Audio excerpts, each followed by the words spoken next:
आज जो हमारा टॉपिक है उसका नाम क्या है? ओशियनिक करंट्स, समुद्री जलधारा। ठीक है, ये वर्ल्ड ज्योग्राफी का एक महत्वपूर्ण टॉपिक है। और जैसा कि आप जानते हैं कि हमारे इस पृथ्वी पर कितने समुद्र हैं, महासमुद्र हैं, आपको मालूम है?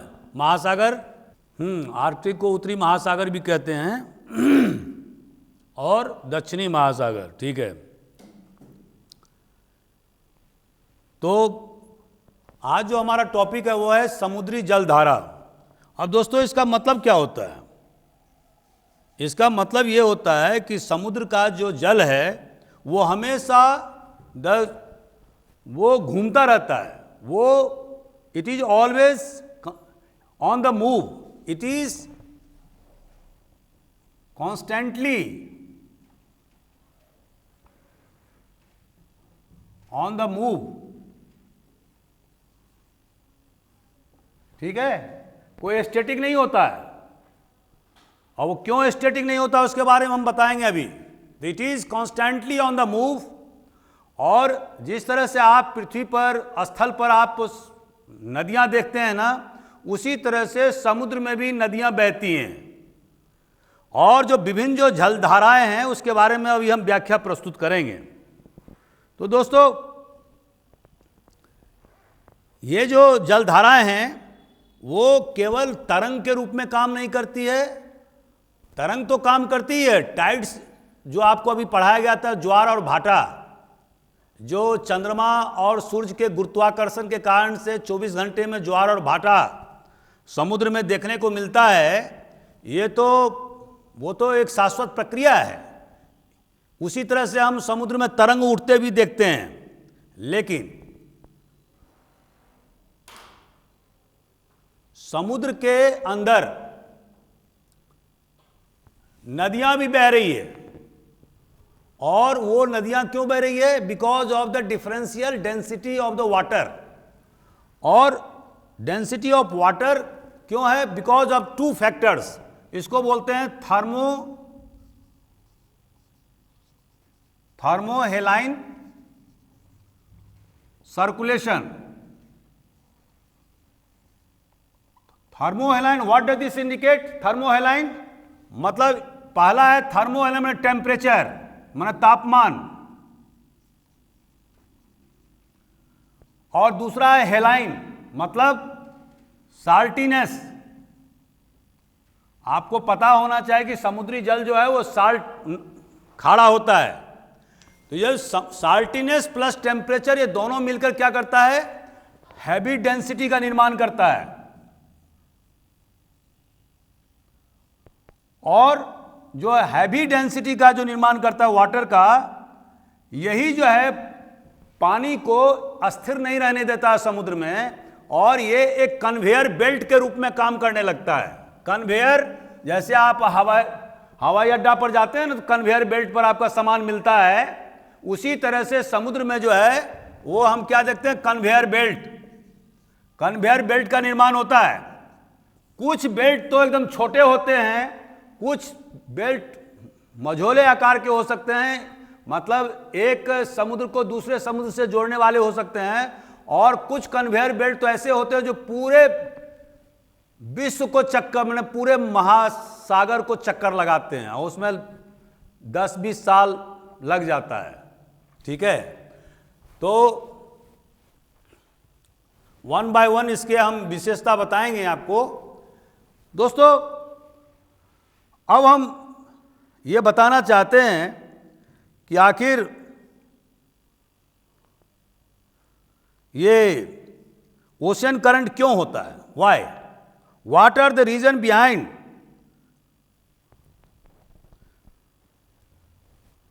ओशन करंट, समुद्री जलधारा? तो दो चीज जो है आपको हमेशा याद रखना होगा कि एक तो ग्रेविटी के कारण, पहला आप जानते हैं गुरुत्वाकर्षण का सिद्धांत, तो ग्रेविटी के कारण जो है ना करंट्स का निर्माण होता है।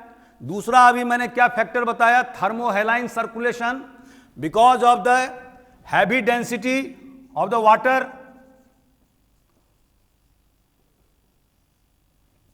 तीसरा कोरियोलिस इफेक्ट, जिसमें मैंने पूर्व के वीडियो में आपको बताया था कि किस तरह उत्तरी जो कटिबंध है, जो नॉर्दर्न हेमिस्फीयर में जो पृथ्वी का जो रोटेशन है, उसके कारण से क्या होता है, पृथ्वी का दो मूवमेंट है, one is the rotation on the axis and another is revolution. तो रोटेशन पृथ्वी का जो रोटेशन है, जो घूर्णन है, उसके कारण से कोरियोलिस इफेक्ट पैदा होता है। और ये कोरियोलिस इफेक्ट जो है वो उत्तरी कटिबंध में हम क्या देखते हैं, नॉर्दर्न हेमिस्फीयर में आपको पता होना चाहिए कि हाँ राइट की तरफ ड्रिफ्ट करता है, और जो दक्षिणी कटिबंध है सॉदर्न हेमिस्फीयर, उसमें लेफ्ट की तरफ ड्रिफ्ट करता है। ठीक है, तो ये फैक्टर काम करते हैं। देखिए, इसके पहले हम जो डीप में बताएंगे, इसके पहले मैं आपको दो चीज बता देना चाहता हूं। 2 पॉइंट्स आर इंपॉर्टेंट। हाँ बताएं।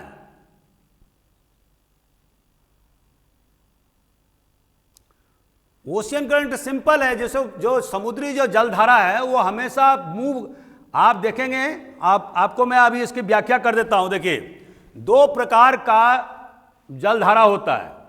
वो क्या है, पहला तो है कि सरफेस करंट। सरफेस करंट दोस्तों क्या होता है, सरफेस करंट हम देखते हैं कि जो समुद्र के जो जल है उसका जो सतह है, और ये सतह का कितना निर्धारण होता है, 400 मीटर। सतह मतलब 400 मीटर, ऊपरी भाग से लेके 400 मीटर तक का जो एरिया होता है गहराई तक, उसको क्या बोलते हैं, surface current. And how the surface current is determined, कैसे इसका डिटर्मिनेशन होता है, निश्चय कैसे होता है, विंड जैसे चलता है, जैसे हवा का रूप होता है वैसे ही सरफेस करंट चलता है। आप समझ रहे मेरी बात को, what I am telling to you. मतलब surface current is basically affected by the prevailing wind. अब मान लो पूर्वा हवा चल रही है, तो पूर्वा हवा में क्या होगा कि पूरब से पश्चिम की तरह हवा जाएगी। ठीक है, पछुआ हवा हमारे हिंदुस्तान में किसको बोलते हैं, जो पश्चिम से पूरब की तरह हवा जाती है। ठीक है, तो सरफेस जो करंट है समुद्र में, जब वो हवा वो क्रॉस करेगा, तो जिस डायरेक्शन में वो क्रॉस हो रहा है उसी तरह से उसका सरफेस का करंट भी जो है वो होगा, माने उसी दिशा में जाएगा। तो मतलब अगर पूर्वा हवा बह रहा है तो समुद्र का जो सरफेस करंट होगा वो भी पूर्वाहित होगा, मतलब करंट जो है वो ईस्ट से वेस्ट की तरफ चलेगा। और ये नाविक लोग जो हैं या जहाज चलाने वाले लोग, ये इसमें मास्टर होते हैं, इसका उनको नॉलेज रहता है बहुत ज़्यादा, उसका स्टडी करते रहते हैं। तो इससे फायदा क्या होता है कि उसी दिशा में यदि वो अपने जहाज को या नाव को लगाते हैं तो वो बहुत तेज रफ्तार से बिना ज़्यादा रुकावट के वो सीधे अपने गंतव्य स्थान पहुंच सकते हैं। और दूसरा जो होता है वो होता है करंट जो है ना, डीप वाटर करंट्स। दोस्तों, ये डीप वाटर करंट जो है वो किसी सरफेस के जो विंड जो है जो चल रहा है उससे कोई इफेक्टेड नहीं होता है। समुद्र में अभी मैं आपको बताऊंगा कि बहुत सारे डीप वाटर करंट्स वर्ल्ड में चल रहे हैं, और जिसके कारण से उसका इफेक्ट जो है, उसका परिणाम जो है ना, वहाँ के इलाकों पर, उसके वहाँ के जलवायु पर, वहाँ के समुद्र के पोषक तत्व पर क्या क्या प्रभाव पड़ा, इसके बारे में हम अभी व्याख्या प्रस्तुत करेंगे। तो आपका जो प्रश्न था कि करंट को हम कैसे परिभाषित करेंगे, तो दोस्तों करंट को परिभाषित करने का सिंपल है कि समुद्र में जो पानी का बहाव एक जगह से दूसरे जगह जो होता है उसको हम करंट कहते हैं। ठीक है, समुद्र में पानी का बहाव एक जगह से दूसरे जगह जो होता है उसको क्या बोलते हैं, समुद्री जलधारा। ये बहाव छोटे भी हो सकते हैं, उनका एरिया छोटा भी हो सकता है, ये उनका एरिया बहुत बड़ा हो सकता है, उनका एरिया इंटर कॉन्टिनेंटल या इंटर ओशियन डायमेंशन का हो सकता है, मतलब प्रशांत महासागर से निकला वो करंट और वो अटलांटिक महासागर होते हुए और फिर हिंद महासागर में आ गया। You understand my point? तो देयर में be lot of variation in its length, but the point is that कि समुद्री जो जलधारा है, जो ओशनिक करंट है, वो एक जगह से दूसरे जगह मूव करता है। अब मैंने इसका दो भाग बताया, one is surface water and second is deep water currents. तो दोस्तों, सरफेस वाटर तो टेम्पोररी होता है, सरफेस वाटर करंट्स क्या होता है? वो टेम्पोररी होता है। उसका जो बहाव है वो वहाँ के जो उस समय में जो प्रचलित जो साइक्लोन है या प्रचलित जो हवा का दबाव है या उसका जो दिशा है उससे वो अफेक्टेड होता है। लेकिन जो डीप रूटेड वाटर है, डीप रूटेड वाटर करंट है, वो जो है वो परमानेंट वाटर करंट्स है और उसके बारे में हम अभी आपको बताएंगे। ठीक है? तो ये हमारे जितने भी आपने अभी जो 5 महासागर बताया, तो वह सभी महासागर में 7, 8, 10, 15, 20 ऐसे डीप रूटेड ओशनिक करंट्स हजारों लाखों साल से चलते रहे हैं और अभी भी जो हमारे वैज्ञानिकों का शोध उस पर चल रहा है। ठीक है? मैं बीच बीच में आप लोगों से इसलिए पूछता रहता हूं ताकि हम लगातार नहीं बोलते रहें। Class should be A 2 dimensional, it should not be A monologue.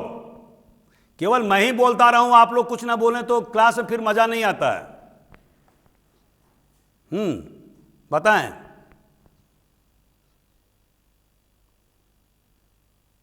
क्या क्या बोल रहे हो अनिकेत? हेलो? ओशन करंट को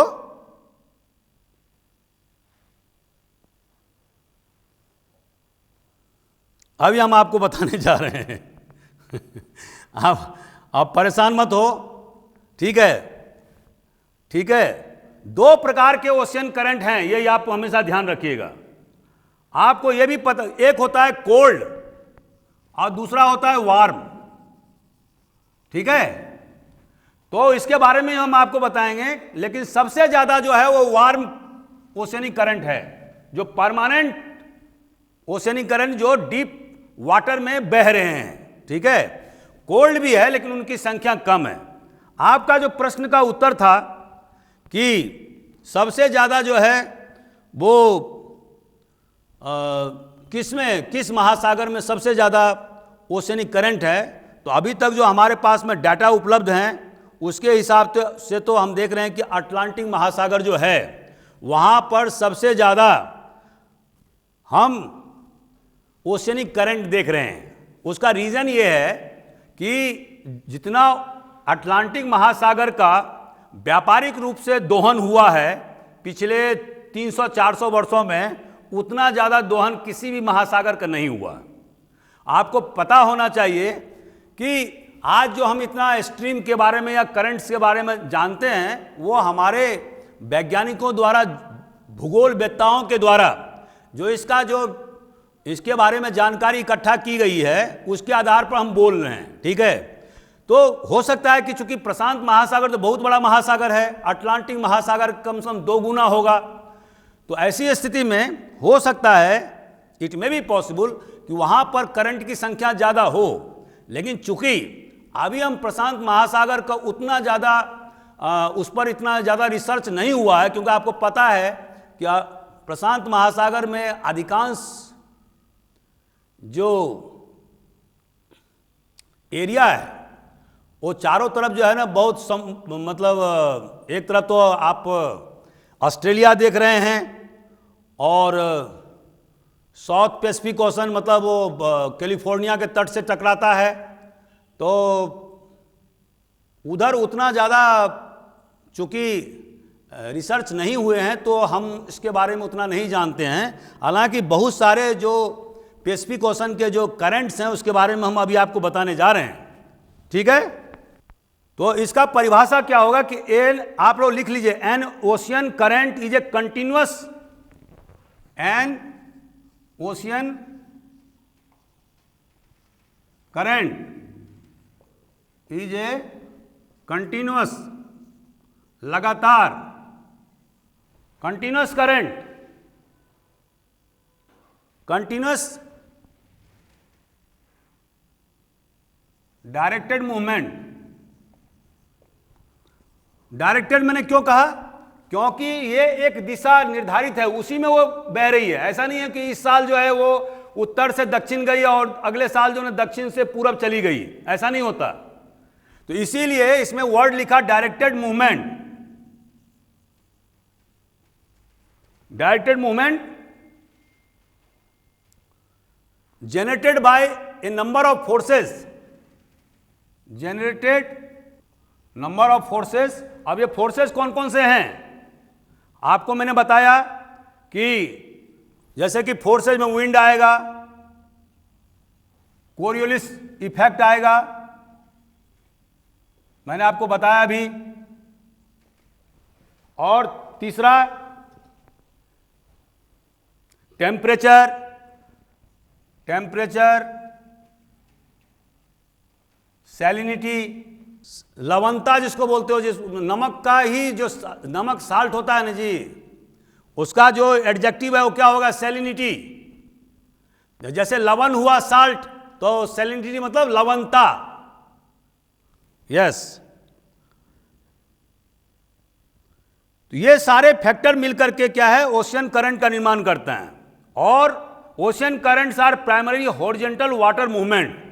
ठीक है, आपने पूछा था मुझे परिभाषा, तो मैं परिभाषा दे रहा हूं आपको। एक N ocean current is a continuous, लगातार चलने वाली समुद्री जलधारा है जो जिसका एक निर्धारित दिशा होता है।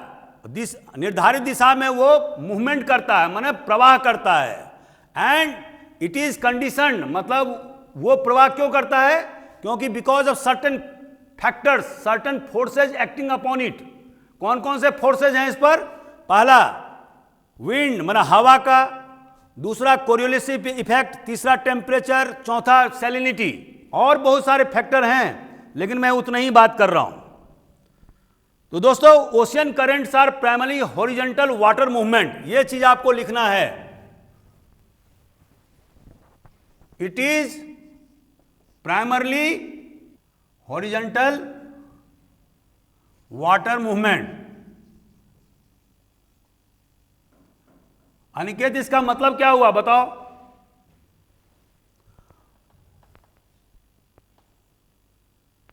हॉरिजॉन्टल मतलब क्या होता है? नहीं, खरा तो देखो, पैरेलल टू सरफेस, ये सही बोल रही है Akanksha. Parallel to surface is called horizontal. देखो, मैं एक एक चीज को आपको व्याख्या कर रहा हूं, although this is not my job, लेकिन मैं इसलिए कर रहा हूं ताकि your concept must be clear. ठीक है, तो एक होता है वर्टिकल, मैं पहले भी बता चुका हूं आपको। ठीक है, वर्टिकल मतलब क्या होता है? ऊर्ध्वगामी, मतलब ये देखो दिख रहा है। और लेकिन जो हॉरिजॉन्टल होगा वो क्या होगा? ये पैरेलल टू सरफेस, ये मान लो सरफेस है, तो ये क्या है? Parallel to surface, this is called horizontal. ठीक है, ओके दोस्तों, अब हम बताना चाह रहे हैं आपको कि वर्ल्ड में करंट ऑफ, जैसे कि आर्कटिक ओशन माने उत्तरी ध्रुव, वहां पर कौन कौन से करंट हैं जो परमानेंट करंट के रूप में बह रहे हैं। तो वो 3, 4, 5 हम उसको बताएंगे, क्योंकि है तो बहुत ज़्यादा, लेकिन हम बहुत जो इम्पॉर्टेंट है उसी के बारे में हम बताएंगे। तो पहला आर्कटिक ओशन। आर्कटिक ओशन माने उत्तरी महासागर, वहां पर कुल जो है वो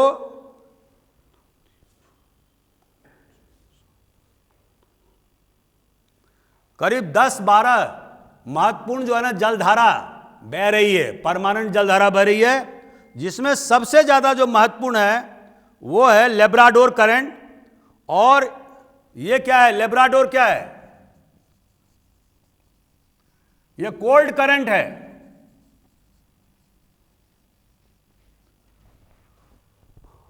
और अगर आप ये देखेंगे तो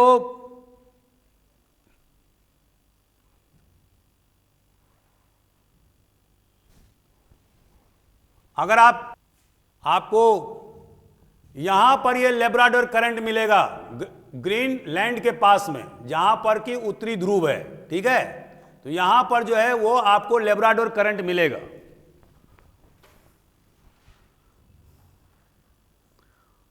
उसी के अलावा नॉर्वेजियन करंट, नॉर्वेजियन दोस्तों, ये नॉर्वेजियन करंट कहां बहता है, a current that flows north easterly along the Atlantic coast of Norway into the Barents sea. मतलब ये जो नॉर्वेजियन करंट है वो नॉर्वे जो है वहां पर अपना देश है उसके बगल से निकलती है ये, और उसके क्लाइमेट को जबरदस्त रूप से प्रभावित करती है। उसके बाद में वेस्ट ग्रीनलैंड करंट वीक, ये वेस्ट ग्रीनलैंड करंट ये क्या होता है, क्योंकि इतना समय नहीं है इसलिए अपन ज्यादा केवल इंपॉर्टेंट जो करंट है उसी के बारे में अपन व्याख्या प्रस्तुत करेंगे। तो दोस्तों वेस्ट ग्रीनलैंड करंट क्या है, ये कोल्ड वाटर करंट है। और ये जो ग्रीनलैंड कहां पर है, ये आप देख रहे हैं कि व्हाइट कलर का जो ये ग्रीनलैंड है इसके वेस्ट साइड से, वेस्ट किधर है, वेस्ट साइड से ये बहती है, इधर वेस्ट साइड है, ये इधर से बहती है, ठीक है। और ये काफी कोल्ड करंट है। इसके बाद वैसे कहने के लिए तो 10-12 और हैं, लेकिन मैं ज़्यादा उसमें जाऊंगा नहीं। उस तरह से हम आगे बढ़ते हैं। अटलांटिक ओशन, अटलांटिक ओशन में जो अटलांटिक महासागर है उसमें जो सबसे ज़्यादा जो महत्वपूर्ण जो करंट है उसके बारे में हम बताना चाहेंगे। एक तो एक ब्राज़ील करंट है जो एक वार्म करंट है that flow south along the Brazilian coast in the mouth of Rio de la प्लाटा।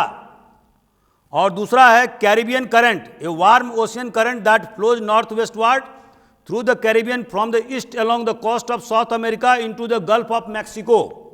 ये कैरिबियन करंट, कैरिबियन सी कहां पर है, आपने देखा होगा ये कैरिबियन सी यहां है, ये कैरिबियन सी है, और यहीं पर वेस्ट इंडीज वगैरह भी है, जहां पर कि आप देख रहे हैं जमैका और उसके बाद में छोटे छोटे द्वीप हैं मिला करके जो है वो वेस्ट इंडीज का निर्माण हुआ है, और वहीं पर क्यूबा भी है, ठीक है। तो यहीं से वो करंट निकलता है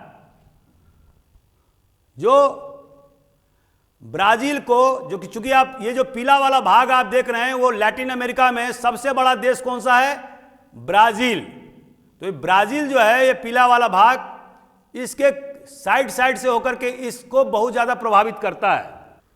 उसी तरह से हम और देखते हैं जैसे कि फाकलैंड करंट अर्जेंटीना के जस्ट अपोजिट में है, समुद्र में फाकलैंड द्वीप है जहां पर कि अभी भी जो है ना ग्रेट ब्रिटेन का कब्जा है। और 1982-84 में यहां पर अर्जेंटीना के साथ में ब्रिटेन की लड़ाई हुई थी फाकलैंड द्वीप को लेकर के। तो एक फाकलैंड द्वीप करंट, उसके बाद फ्लोरिडा करंट, फ्लोरिडा करंट के बारे में आप जानते ही हैं, अमेरिका में ये फ्लोरिडा यहां पर आता है, और यहीं पर जो है ये जो नीचे वाला हिस्सा है वो उसे जो लगा हुआ समुद्र है वहां पर इसको बोलते हैं फ्लोरिडा करंट।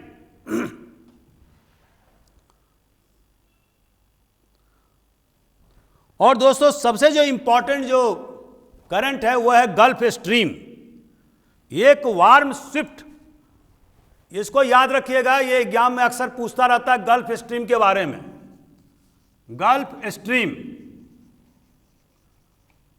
गल्फ स्ट्रीम दोस्तों कहां से निकलता है, गल्फ ऑफ मैक्सिको। अब गल्फ ऑफ मैक्सिको को आपको याद होना चाहिए कि गल्फ ऑफ मैक्सिको कहां है, ये देखिए पीला भाग जो है मेक्सिको कंट्री है और गल्फ ऑफ मेक्सिको जो है ना ये साइड में है, यहीं बगल में फ्लोरिडा भी है और इसके ऊपर में जो है ना अमेरिका है, United state of America. Mexico चूंकि इसके नीचे में इसी पर नाम आया गल्फ ऑफ मैक्सिको, इसके ठीक नीचे जमैका के नीचे कैरिबियन सी है। तो यहां से ये गल्फ स्ट्रीम निकलती है और ये कहां जाती है,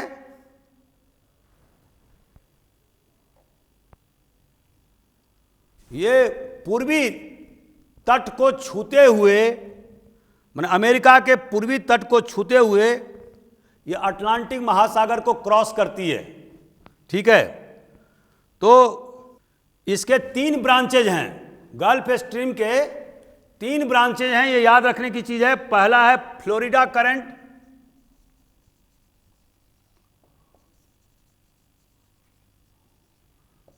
दूसरा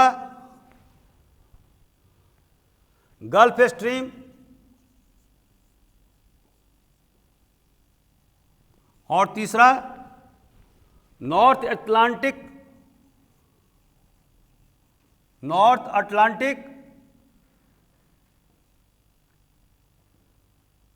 ड्रिफ्ट। अब इसको थोड़ा सा व्याख्या प्रस्तुत करते हैं।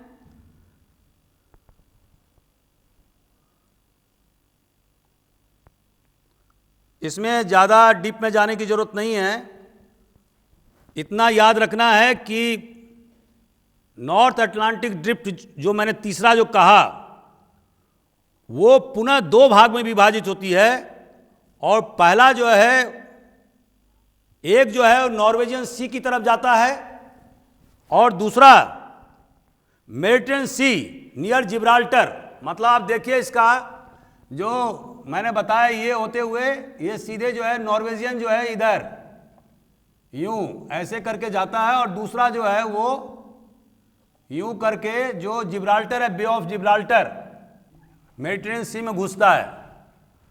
और इसी कारण से आप देखते हैं कि जो नॉर्वे का या ब्रिटेन का या आयरलैंड का जो टेम्परेचर है, अगर वो गल्फ स्ट्रीम नहीं होता तो क्या होता, वहां पूरी तरह से बर्फ से ढक जाता। खास करके जो समुद्र का जो किनारा है वो पूरी तरह से बर्फ से ढक जाता, टेम्परेचर और ज्यादा डीप हो जाता है क्योंकि उत्तरी ध्रुव के एकदम नजदीक में आ गया।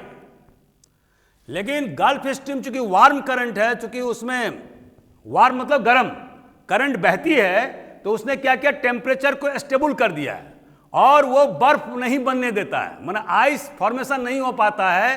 तो इसके कारण से सालों भर जो है हम क्या देखते हैं उत्तरी महासागर में और खास करके नॉर्वे में, फिनलैंड और स्वीडन और आयरलैंड, ये इन इलाकों के पास में जो समुद्र है वहां पर सालों भर जो है वो जहाज चलती रहती है।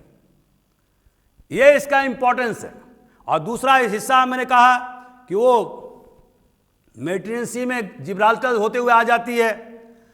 तो इस तरह से हम क्या देखते हैं कि इसका जो एक अलग क्लाइमेट का निर्माण करता है, that is called Mediterranean climate, जहां का वेजिटेशन भी अलग होता है। और मैंने इसके बारे में आपको डिटेल में व्याख्या पहले प्रस्तुत किया है कि अंगूर के लिए कितना प्रसिद्ध है, उसके चारों जो तटवर्ती लिटरल स्टेट हैं वो कितना प्रसिद्ध हैं। कितना सेंटेंस है उसमें लिखा होगा ना,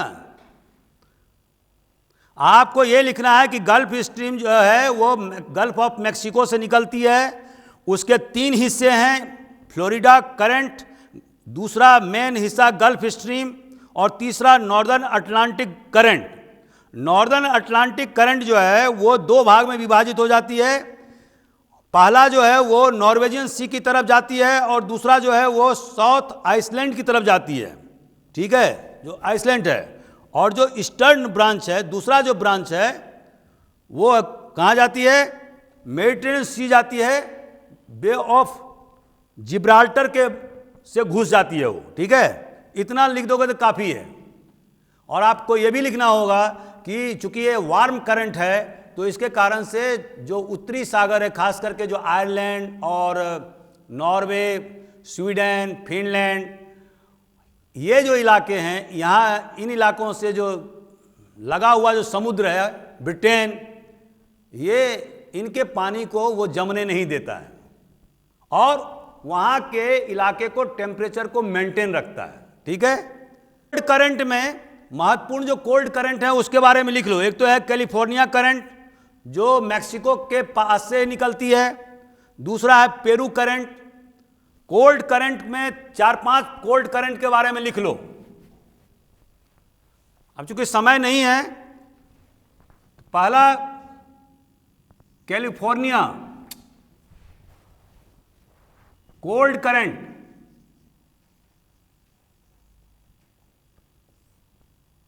कैलिफोर्निया,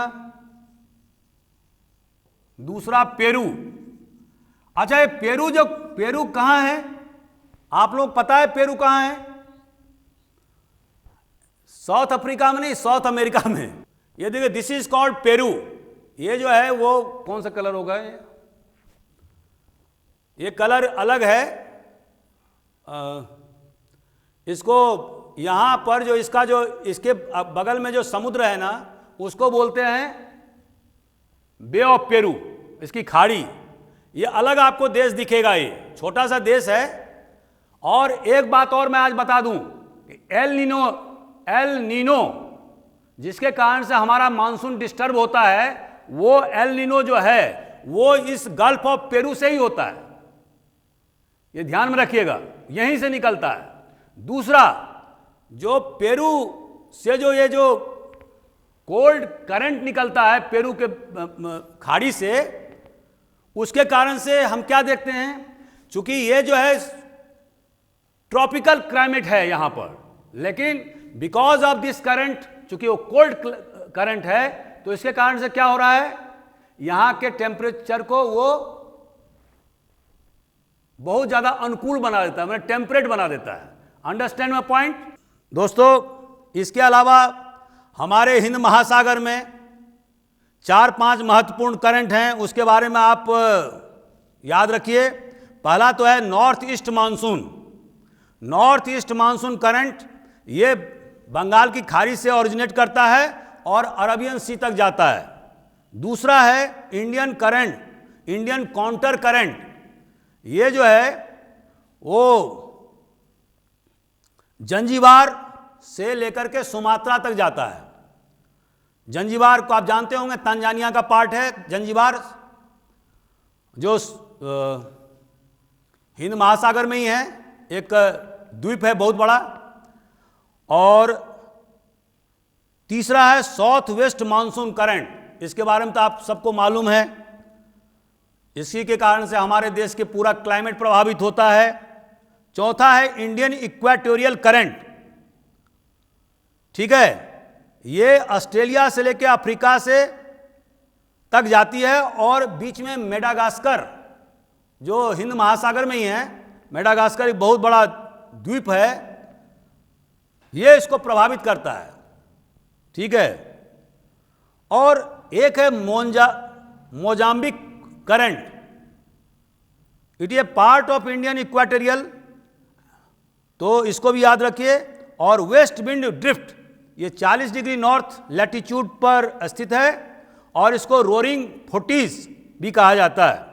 और one branch flows as west Australian current, cold current along the western coast of Australia and near the Tropic of Capricorn turns towards the left। तो ये ऑस्ट्रेलियन कोल्ड करंट है जो वेस्ट विंड ड्रिफ्ट कहते हैं इसको। तो दोस्तों, इतने महत्वपूर्ण 4-5 जो महत्वपूर्ण जो ओशियनिक करंट है, समुद्री जलधारा, वो हमारे हिंद महासागर में पड़ता है। और इससे हमारा मानसून भी आप जानते होंगे, जो अभी मैंने बताया, हमारा मानसून भी प्रभावित होता है। दोस्तों, ये समुद्री जलधारा का महत्व क्या है, इसके महत्व क्या होते हैं? तो सबसे पहला महत्व यह है कि ये वातावरण को या क्लाइमेट को प्रभावित करता है। मतलब it impact upon the climate।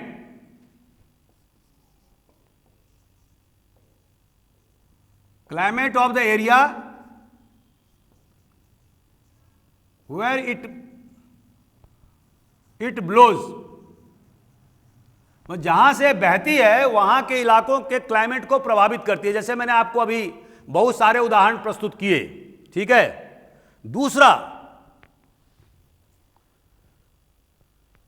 दूसरा क्या है, आप देखते होंगे कि इस समुद्री जलधारा के द्वारा विभिन्न प्रकार के न्यूट्रिशिएंट मतलब पोषक तत्व जो है ना एक जगह से दूसरे जगह ले जाया जाता है, और जो समुद्र में जो बहुत सारे जीव जंतु हैं वो उससे लाभान्वित होते हैं, क्योंकि वो समुद्री जो जीव जंतु है उस इलाके को छोड़ के कहीं नहीं जा सकते। अगर आप चाहोगे कि अगर कोई समुद्री जीव जंतु जो पेरू के खाड़ी में रहता है उसको वो आप कहोगे कि नहीं वो हिंद महासागर के मद्रास के खाड़ी में पहुंच जाए या अपना बंगाल की खाड़ी में, तो वो ऐसा नहीं होगा। तो ऐसी स्थिति में अगर ये जलधारा नहीं होता तो क्या होता, बहुत सारे समुद्री जीव मर जाते। अब जलधारा होने के कारण क्या हो रहा है कि यहां पर विभिन्न प्रकार के जो समुद्र में जो जीव जंतु हैं उन्हें पोषक तत्व मिलता है। जैसे एक प्लैंकटन, इसको याद रखिएगा आप, plankton. What is this plankton? तो ये प्लैंकटन जो है इसको खा करके से मछलियां, जैसे वहां पेरू के खाड़ी में ये छोटे छोटे जो पौधे होते हैं वो इसको खा करके जीवित रहते हैं। और क्या करता है वो मैराइन इकोसिस्टम, माने समुद्री जो इकोसिस्टम है, जो समुद्री इकोसिस्टम, इसको क्या बोलेंगे हिंदी में? समुद्री इकोसिस्टम। इकोसिस्टम को व्हाट डज दिस मीन? परिस्थिति विज्ञान, या सिस्टम को क्या कहेंगे? पद्धति। इसको प्रभावित करता है। अगर ये समुद्री ये मान लो नहीं रहे तो फिर क्या होगा, समुद्री इकोसिस्टम पूरी तरह से डिस्टर्ब हो जाएगा, और इसका प्रभाव क्या पड़ेगा? समुद्र के विभिन्न जीव जंतुओं पर पड़ेगा। दोस्तों आपको मालूम होना चाहिए कि बड़े बड़े जंगल जो है ना समुद्र के नीचे छुपे हुए हैं। जो पृथ्वी पर आप जंगल देख रहे हैं ना, ऐसा जंगल, बड़ा बड़ा जंगल जो ना अभी साउथ अफ्रीका के आसपास जो समुद्र हैं वहां पर वैज्ञानिकों के द्वारा खोज करने पर बहुत बड़े बड़े फॉरेस्ट समुद्र के नीचे मिले हैं। तो आप अंदाजा लगा सकते हैं। और ये क्या है? ये हमारे ऑक्सीजन का सबसे बड़ा स्रोत है। अगर ये इकोसिस्टम डिस्टर्ब हो गए तो हम लोग भी डिस्टर्ब होंगे। ठीक है, क्योंकि 80% जो ऑक्सीजन का स्रोत है वो हमें समुद्र से ही मिलता है, 60 to 80%। यह ध्यान रखिए। एक इकोनॉमिक इंपॉर्टेंस इसका क्या है दोस्तों? व्हाट इज द आर्थिक महत्व? यस, वाटर, अगर आपको जानकारी है, अगर समुद्री जलधारा के बारे में आपने जानकारी प्राप्त कर लिया है, तो पहले के ज़माने में जब स्टीम से या दूसरे इलेक्ट्रिक से जहाज नहीं चलते थे तो वहाँ पर इसका बहुत ज़्यादा महत्व था। अभी भी इसका बहुत ज़्यादा महत्व है, क्योंकि अगर आपको समुद्री जलधारा के बारे में जानकारी है तो आप आसानी से एक जगह से दूसरे जगह जा सकते हैं, और उसमें आपको ईंधन की बहुत ज़्यादा बचत होगी। तो दोस्तों ये सब सारे महत्वपूर्ण चीज़ें हमने आपको बताई। पुराने ज़माने में चूंकि समुद्री जलधारा के बारे में नाविकों को उतना ज़्यादा जानकारी नहीं होता था, इसलिए तब वो जब फंस जाते थे कहीं समुद्र में तो फिर क्या करते थे, वो उन्हें सारे साजो सामान फेंकना पड़ता था। और एक दिन मैंने आपको हॉर्स लैटिट्यूड वगैरह के बारे में भी बताया था, तो किसी दिन हम और इसके बारे में डिटेल व्याख्या प्रस्तुत करेंगे। आज के लिए मैं इतना ही बता देना चाहता हूं कि समुद्री जलधारा के जानकारी होने से एक जगह से दूसरे जगह आवागमन के, समुद्री आवागमन के रास्ते सुलभ हो जाते हैं और कम समय में ज़्यादा से ज़्यादा दूरी तय की जाती है और ईंधन की भी बचत होती है। तो दोस्तों मैं अपना उद्बोधन आज यहीं पर समाप्त करता हूं।